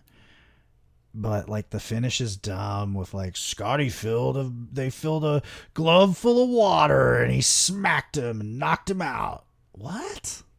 It's so dumb. Sometimes, sometimes I listen too much and think too hard with it. We get Vinny DDP, Scotty Flamingo, and Tony Schiavone in the locker room before the boxing match. Yes. It's to me, it sounds like Vinny says it's 75-1 odds that Scotty would eat canvas by the end of the match. But now looking at it, maybe it was the flip. But the way he said it, it just sounded wrong. It sounded like, oh, if my guy loses, it's 75-1 odds. And I'm like, no, that's not the way it works. No, dude. How the match goes, it does maybe make sense now. If it's like 75-1 odds that bad Johnny would be eating canvas, it would kind of make sense. But I put down, it's like Kevin from The Office. You give me 1,000,000-1 odds on anything, I'm going to take it. But John Cougar Mellencamp ever wins an Oscar, I'm loaded. So with this match, this boxing match would be 3 2-minute rounds. Jesse asks, how do you lose with the Vegas connection in your corner? They put and I said, they put down a very specific bet to kind of get through it. I didn't notice the Don King silhouettes or whatever because they're talking about somebody's hair in the locker room, and I was just like, oh, it must be Don King they're talking about. Johnny Bad jabs Flamingo to the floor. He gives Flamingo a jab. Flamingo flies out of the ring. They clinch against the ropes. Vinny gets on the apron, which is a common boxing match thing that happens. As Vinny has the referee distracted, Scotty goes through. There's a clothesline and some stomps, which is always good. We get to a break in the rounds, and Vegas and Vinny and DDP are loading up Scotty's glove with water. Hey, they're supposed to be putting that in his mouth, not in his glove. So they filled Scotty's glove with water. Teddy's in the corner, totally hyping up Johnny back. Because he's not an impartial party. He's on somebody's side there.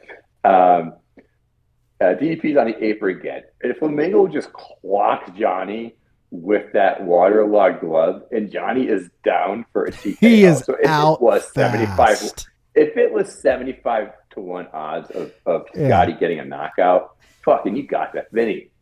You're paying for Sizzler tonight, homie. What Vinny won, by the way? Vinny won a ticket to fucking WWF, but he had to wait 6 months.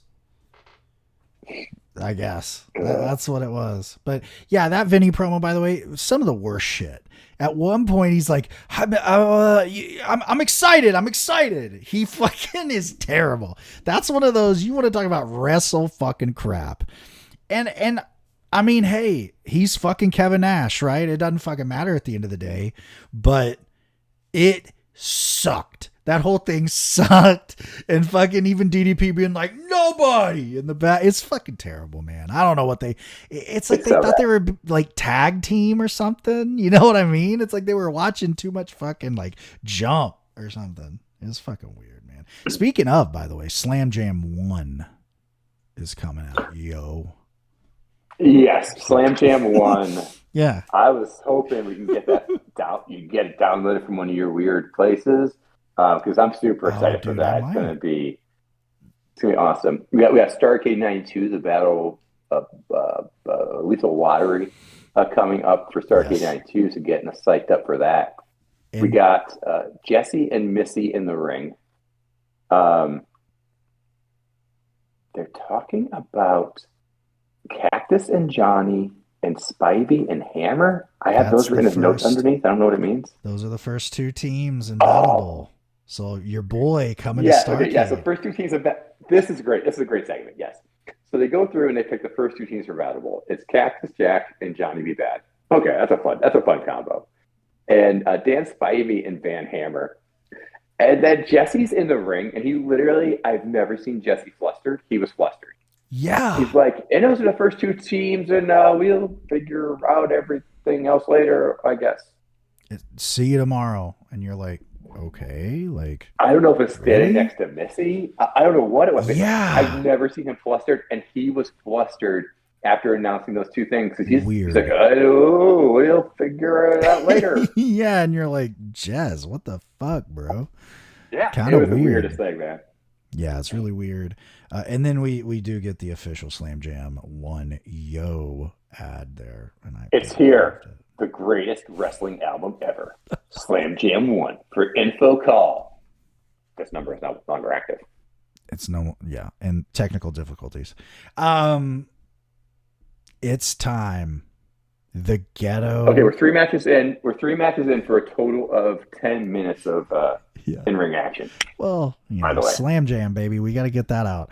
Um, it's time for the ghetto odds match is what they've turned it now into, because apparently in the ghetto you're always fighting 2-on-3. I have no idea, but the Cactus and his goofs, which this time it's Tony Atlas and Barbarian. I can't believe Tony Atlas has kept a job longer than Jake fucking Roberts.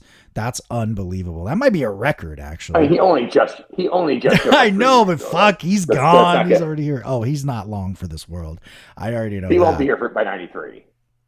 And then Ron comes out and he's got, and I love how they do this, where they're like, we don't know who the fuck this guy is, but he's great. So fucking Too Cold Scorpio, this is his debut in WCW.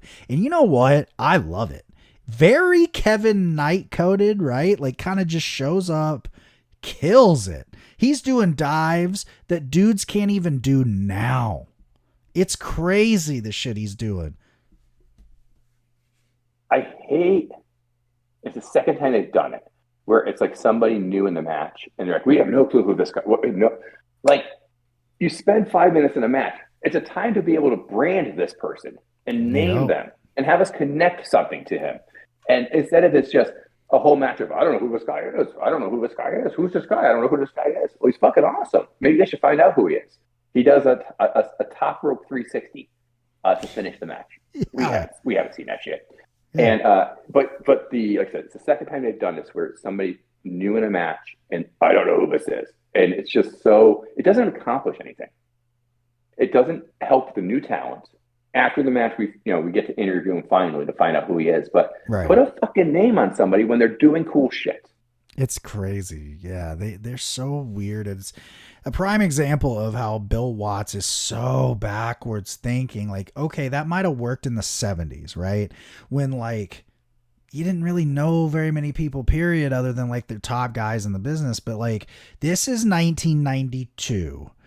It's the television, the cable age. Shit is already moving pretty quick. You know what I mean? We don't need the internet to know that, like, dude, tell us who the fuck this guy is. Like, I want to go find out who this guy is. I want to go read more about him. You desperately need stars. Yeah. Fucking put a name on it when somebody's doing cool shit.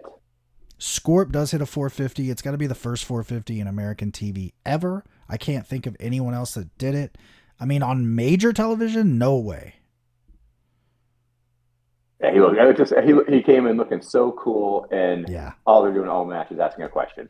And Macon loses their fucking mind, and the post match promo is hilarious because Jesse is like, okay, who's this guy? And Ron, and this is my only issue, Ron is the fucking, he's not even the third wheel. He's the fucking flat second wheel on a bicycle here.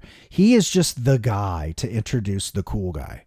He's not even the cool guy anymore, let alone the world champion. Unbelievable. So Too Cold takes the mic, and it's really funny because Jesse's like, I ain't getting like losing grip of this mic. And fucking Scorp's like, well, I ain't gonna stop fucking holding it. So they're kind of like, and Scorp cuts a whatever promo. Like he's green on that. So it's not his fault. I don't think Scorpio was ever a great promo, but it is awesome to see. Like, dude, I had no idea. He came in hot. And for what ends up happening, it's like, you guys are so fucking stupid, man. This is your guy, you know? Yeah. Then your favorite segment happens. Yes. It's Zeman and Johnny Gunn going shopping. They're basically having a pretty woman moment. Awful. Shopping for clothes together, as men often do. That's what I'm talking about. We talked earlier, right? About I know the Eric Watts thing was not supposed to be gay coded, right? Of course not. How is this not one time in the studio did someone go,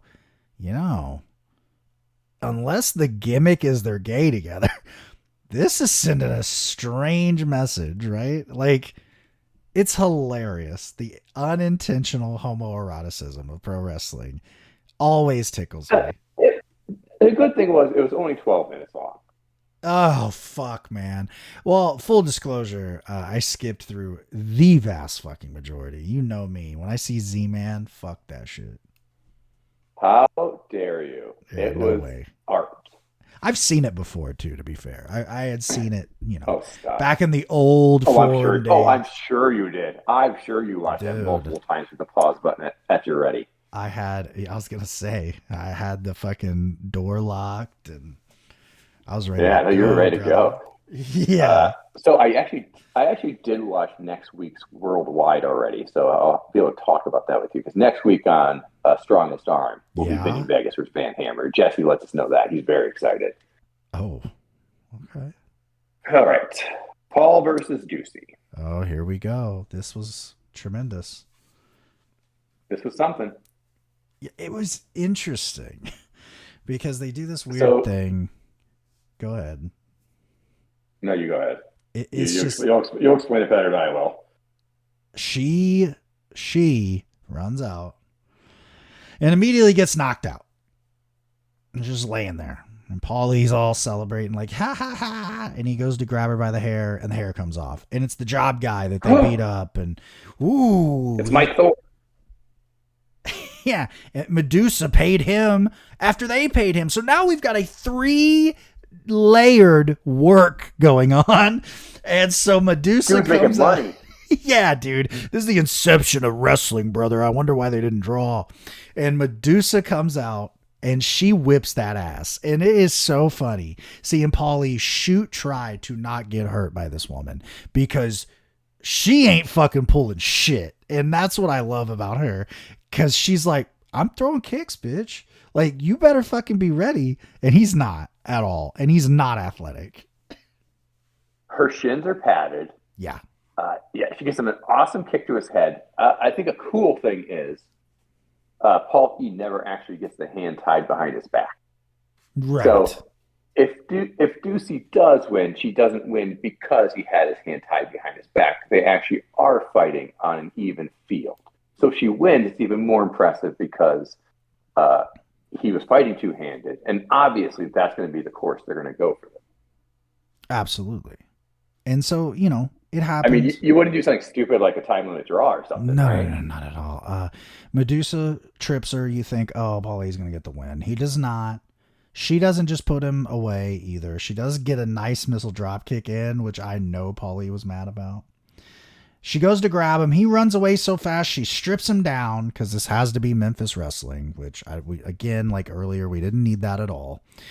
And the time limit expires as she runs after him. So yes, oh my God, they actually did the stupid thing with the time limit. Go figure. So that's it. We did all this for nothing. 1 star on Wrestling Observer newsletter. -1 star, it looks like. We're gonna okay. So Ducey gets called like a slut, a whore, a whatever demeaning thing you want to say about a woman, and she doesn't get to win. Nope. Really? Fuck that shit. No. Oh, because Paulie's long for this world. Let's not give him a loss. Yeah, exactly. I don't know what your logic is here. I don't know what we're doing. I don't think we spent the first third of this show to get to a 5-minute time limit draw. Yep. What the fuck, guys? Come on. Crazy, man. Then we have a great Vader promo. And this is the beginning. And we're getting into the good shit. Because he finally addresses the issue here. Who do I gotta hurt to get a title shot around here? I'm owed one. Thought it was great. Quick to the point. Again, we don't need to meander. We don't need a 5-minute fucking Eric Watts Glaze segment. We don't need that shit. And then I thought this was fucking weird. Because I don't remember, and I watched Saturday Night. I don't ever remember fucking them mentioning there would be judges in the King of Cable. But there are. It's Hiro Matsuda, Ole Anderson, of course, and Larry Z. And I'm like, okay, so what are we doing here? And I never even put it together. It's Rick Rude and Sting in the semifinals of the King of Cable. And you want to talk about like the Medusa Paulie thing. I was like, oh, like Sting wins. So I'm watching this match and it's a good match. Really good match, in fact. I think probably a lost great Sting Rude match. because I don't remember anyone ever really talking about this one. And then it just keeps going. And then that fucking boxing thing in the corner comes up. And I go, really? 5 minutes remaining. And they keep wrestling and it's good. And I'm like, okay, so Sting rolls him up. Final 30 seconds. Okay, he rolls him up. No. They go the time limit. And we go to the judges. And I don't know what fights around this time. And I didn't do the research because I'm lazy. And I don't honestly care because boxing's more rigged than wrestling. I'll go there. It's a split decision. And I have the results for you right here. Okay. This is who you need to blame. Hiro Matsuda has Sting winning. Larry Z has Rude winning. And because we got to keep Oli over, even though it never works, he picks Sting, split decision. Rude loses his mind. The conspiracy angle is strong here. And that's when I really put together the seed they planted.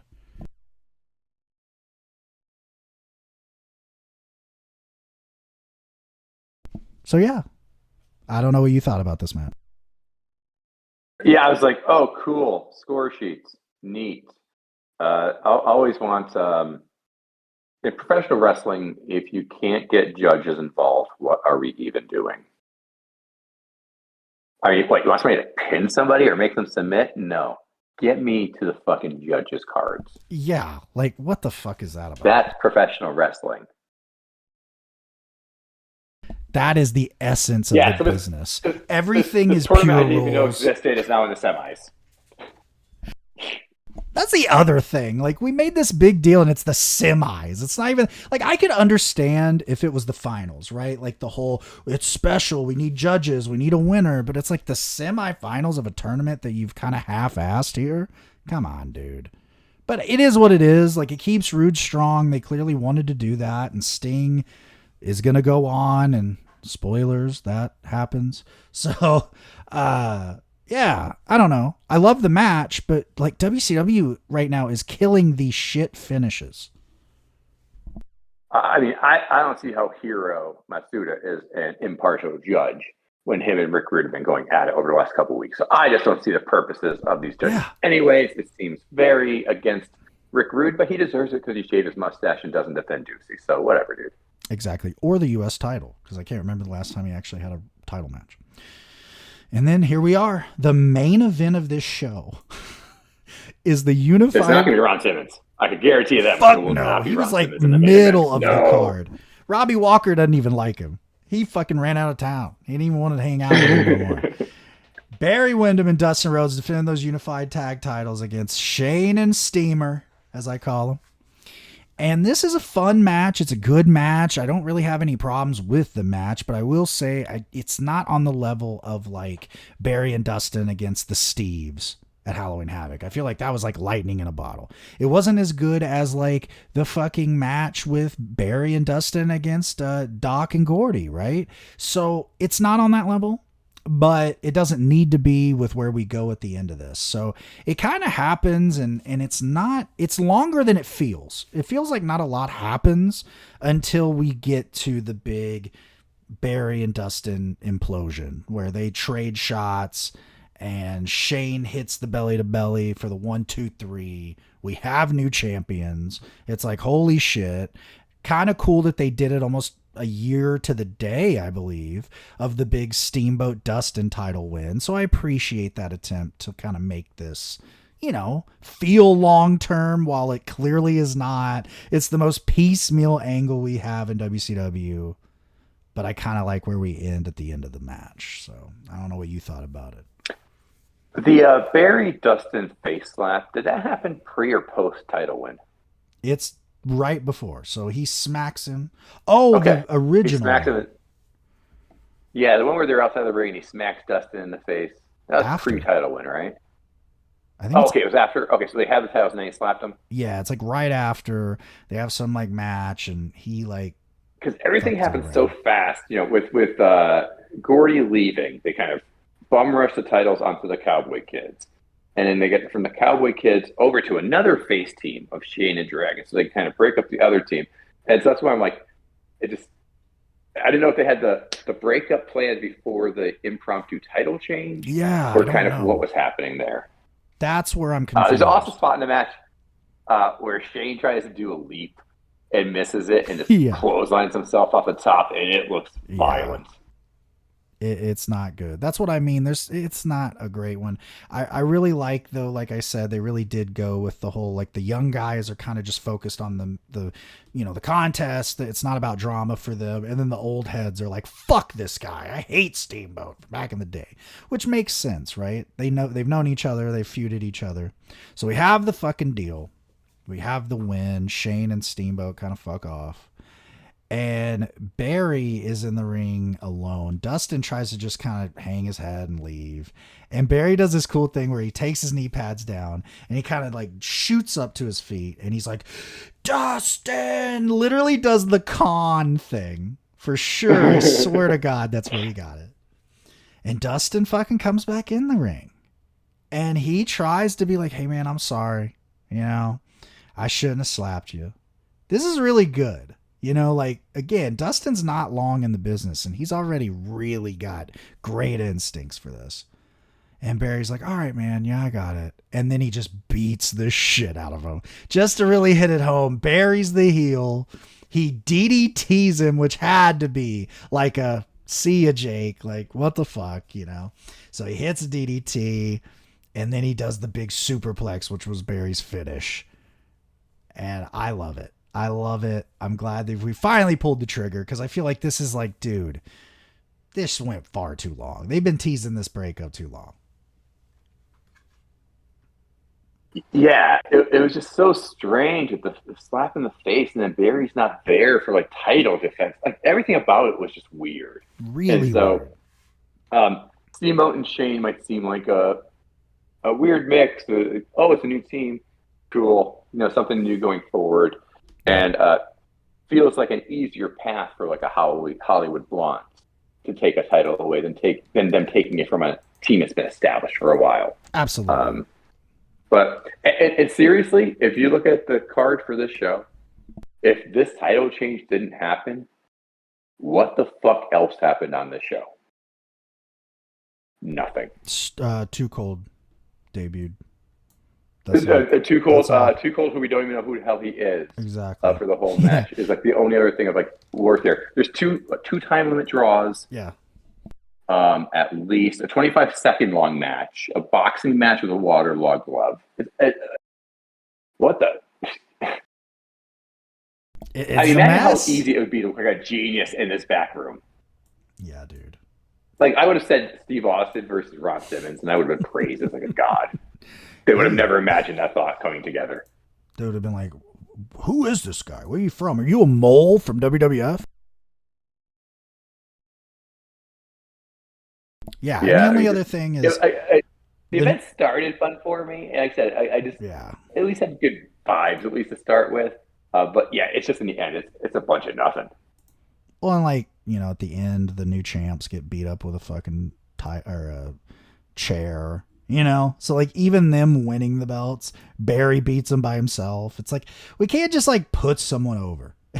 I don't know what happened here. It's like it's the weirdest shit to me. I'm like, okay, like we just have commitment issues as a company, it feels like. So that is the Clash. Next is the granddaddy of them all, Starcade. And it can't be WCW in 1992 without it being a fucking gimmick again. It is Battle Bowl, the Lethal Lottery. It worked so well last year.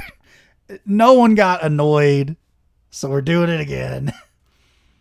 And here we go. This is the fucking pairings of this shit. Some of it rules, a lot of it doesn't.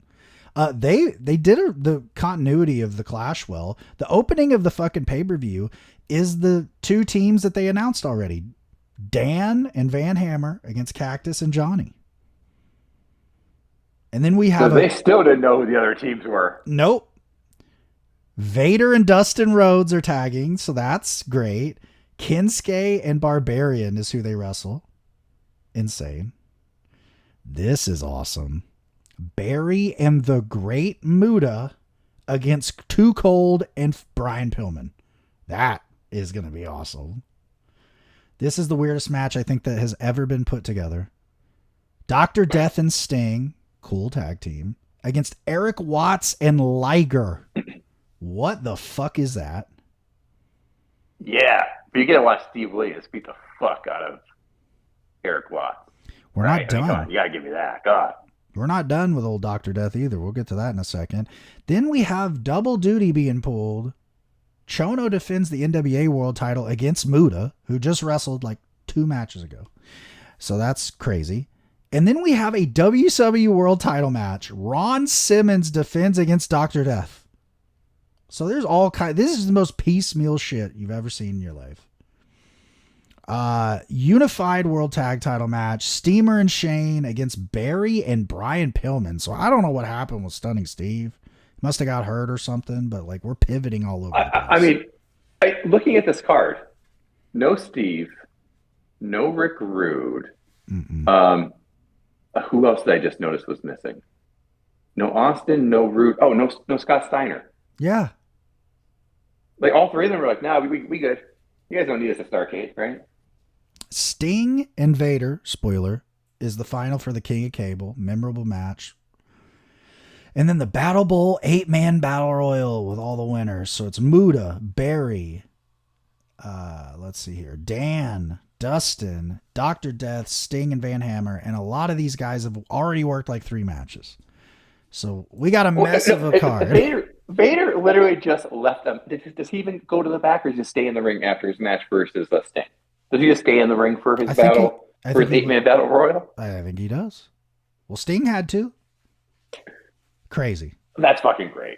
Yeah, amazing. Both you guys just stay in the ring afterwards. We'll get 6 other guys out here to form around you. So we are deep. We are about to be over with 92, which feels crazy. We are just shedding years. Yeah, so that's what we had for you. Jim, where can they find you on social media, man? I'm the JIMDB, even though I'm not on there a lot, but I'm on there sometimes. Look for me on Threads mainly. Yeah, Threads guy. I'm becoming a Threads guy again because Twitter's just sad, man. Twitter's the only place, though, that you can find wrestlers to do your shows. Like, they all have fucking Twitter, and they won't just jump to Threads. Fucking bless you, Eddie Kingston, for trying to lead the charge there. But I am Troubles Rest everywhere that isn't Twitter. I'm from Crockett Pod on Twitter. I write for voicesofwrestling.com. I just literally yesterday put out an interview that I did with Anakin Murphy while he was on the road to the GCW Tournament of Death show. That is actually today, 5 p.m. Eastern on Triller Plus. I got a lot of interviews in the can. I'm kind of like pimping out the Tim Bosby interview. He's great. He was just on Collision. I'm trying to prop up people on the independents that rule, that I like, that aren't scumbags. So that is what I'm doing.